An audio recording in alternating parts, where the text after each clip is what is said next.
പശ്ചിമേഷ്യ മേഖലയിലെ സംഘർഷാവസ്ഥ വീണ്ടും ഗുരുതരമാകുന്ന സാഹചര്യത്തിൽ ലെബനനിൽ നിന്ന് പുതിയ സംഭവവികാസങ്ങൾ പുറത്തുവരികയാണ്. ഇറാന്റെ പിന്തുണയുള്ള ഹിസബുള്ള സംഘടനയെ ലക്ഷ്യമിട്ട് ഇസ്രായേൽ സൈന്യം ലെബനന്റെ കൂടുതൽ ഉള്ളിലേക്ക് മുന്നേറിയതായി റിപ്പോർട്ടുകൾ സൂചിപ്പിക്കുന്നു. ഈ നീക്കത്തിന്റെ ഭാഗമായി തെക്കൻ ലെബനനിലെ ചരിത്രപ്രസിദ്ധമായ ബ്യൂഫോർട്ട് കോട്ടയും അതിനോട് ചേർന്നുള്ള തന്ത്രപ്രധാനമായ കുന്നും ഇസ്രായേൽ സൈന്യം പിടിച്ചെടുത്തതായി അറിയിച്ചിട്ടുണ്ട്.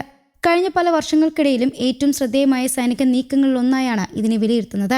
ഏകദേശം 25 വർഷത്തിനു ശേഷമാണ് ഇസ്രായേൽ സൈന്യം ലെബനന്റെ ഇത്രയും ഉള്ളിലേക്ക് കടന്നു എന്ന റിപ്പോർട്ടുകൾ പുറത്തുവരുന്നത്. ബ്യൂഫോർട്ട് കോട്ട പിടിച്ചെടുത്ത വിവരം ഇസ്രായേൽ പ്രതിരോധ മന്ത്രി ഇസ്രായേൽ കാറ്റ്സ് സ്ഥിരീകരിച്ചു. കോട്ടയുടെ മുകളിൽ ഇസ്രായേൽ പതാക ഉയർത്തിയതായും അദ്ദേഹം അറിയിച്ചു. ചരിത്രപരമായും സൈനികപരമായും ഏറെ പ്രാധാന്യമുള്ള സ്ഥലമാണ് ബ്യൂഫോർട്ട് കോട്ട. ഏകദേശം 900 വർഷത്തോളം പഴക്കമുള്ള ഈ കോട്ട ഒരു സാധാരണ കെട്ടിടമല്ല. ഉയരമുള്ള ഒരു കുന്നിന് മുകളിലാണ് ഇത് സ്ഥിതി ചെയ്യുന്നത്. ആയതിനാൽ തെക്കൻ ലെബനന്റെ വലിയൊരു ഭാഗം ഇവിടെ നിന്ന് നിരീക്ഷിക്കാൻ കഴിയും. സൈനിക നീക്കങ്ങൾ മനസ്സിലാക്കാനും പ്രദേശത്തെ നിയന്ത്രിക്കാനും ഈ സ്ഥലം വളരെ പ്രധാനപ്പെട്ടതാണെന്നാണ് കണക്കാക്കപ്പെടുന്നത്. ഇസ്രായേൽ പ്രധാനമന്ത്രി ബെഞ്ചമിൻ നെതന്യാഹു ഈ നീക്കത്തെ ലെബനനിലെ സൈനിക നടപടികളെ ഒരു വലിയ വഴിത്തിരിവായി വിശേഷിപ്പിക്കുന്നു. നിലവിലെ സാഹചര്യത്തിൽ ഇതൊരു പ്രധാന നേട്ടമായെന്നാണ് ഇസ്രായേൽ ഭരണകൂടം വിലയിരുത്തുന്നത്. അതേസമയം ആവശ്യമുണ്ടെങ്കിലും ലെബനന്റെ കൂടുതൽ ഉള്ളിലേക്ക് സൈനിക നടപടി വ്യാപിക്കുമെന്ന് ഇസ്രായേൽ സൈനിക വക്താവ് മുന്നറിയിപ്പ് നൽകിയിട്ടുണ്ട്. ഇതോടെ മേഖലയിലെ ആശങ്കകൾ വീണ്ടും വർദ്ധിച്ചിരിക്കുകയാണ്. ബ്യൂഫോർട്ട് കോട്ടയ്ക്ക് സമീപമുള്ള നബാത്യ നഗരത്തിലും സുലൂക്കി താഴ്വാരയിലും കഴിഞ്ഞ ദിവസങ്ങളിൽ ഇസ്രായേൽ ആക്രമണം ശക്തമായിരുന്നു.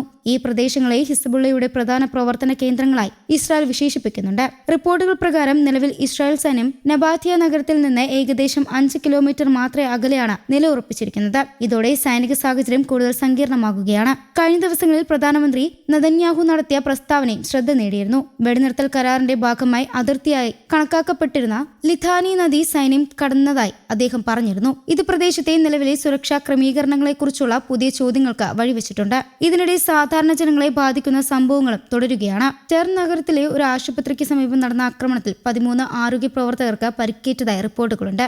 ആരോഗ്യമേഖല നേരിടുന്ന വെല്ലുവിളികൾ ഇതിലൂടെ വീണ്ടും വ്യക്തമാകുകയാണ്. അതേസമയം ഹിസ്ബുള്ള നടത്തിയ ഡ്രോൺ ആക്രമണത്തിൽ ഒരു ഇസ്രായേൽ സൈനികൻ കൊല്ലപ്പെട്ടതായും റിപ്പോർട്ടുകൾ പുറത്തു വന്നിട്ടുണ്ട്.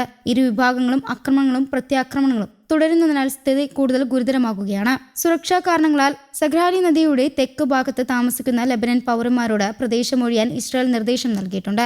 ഇത് കൂടുതൽ ആളുകളെ സുരക്ഷിത മേഖലയിലേക്ക് മാറാൻ നിർബന്ധരാക്കുകയാണെന്നും വിലയിരുത്തലുണ്ട്.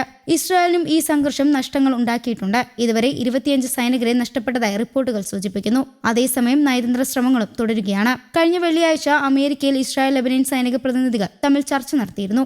ഈ ചർച്ചയിൽ ചില പുരോഗതി ഉണ്ടായതായി അമേരിക്ക അറിയിച്ചിട്ടുണ്ട്. എന്നാൽ സ്ഥിതിഗതികൾ പൂർണ്ണമായും നിയന്ത്രണത്തിലായില്ല എന്ന് പറയാൻ ഇനിയും സമയമെടുക്കുമെന്നാണ് നിരീക്ഷകർ കരുതുന്നത്.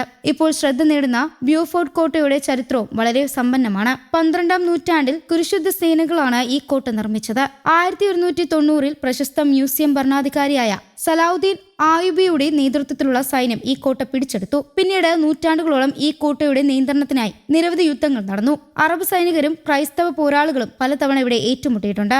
ആധുനിക കാലത്തും ഈ കോട്ടയ്ക്ക് സൈനിക പ്രാധാന്യം നിലനിന്നിരുന്നു. 1982-ലെ ലെബനൻ യുദ്ധത്തിനിടെ ഇസ്രായേൽ സൈന്യം ബ്യൂഫോർട്ട് കോട്ട പിടിച്ചെടുത്തിരുന്നു. പിന്നീട് 2000-ൽ ലെബനനിൽ നിന്ന് പിൻവാങ്ങുന്നതുവരെ ഇത് ഇസ്രായേലിന്റെ നിയന്ത്രണത്തിലായിരുന്നു.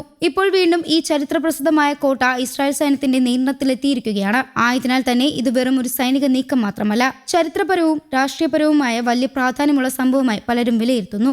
വരും ദിവസങ്ങളിൽ ലെബനനിലെ സാഹചര്യം എങ്ങോട്ടാണ് നീങ്ങുന്നത്? നയതന്ത്ര ശ്രമങ്ങൾ ഫലം കാണുമോ അതോ സംഘർഷം കൂടുതൽ വ്യാപിക്കുമോ എന്നതാണ് ഇപ്പോൾ ലോകം ഉറ്റുനോക്കുന്നത്. News desk Kerala Kaumudi.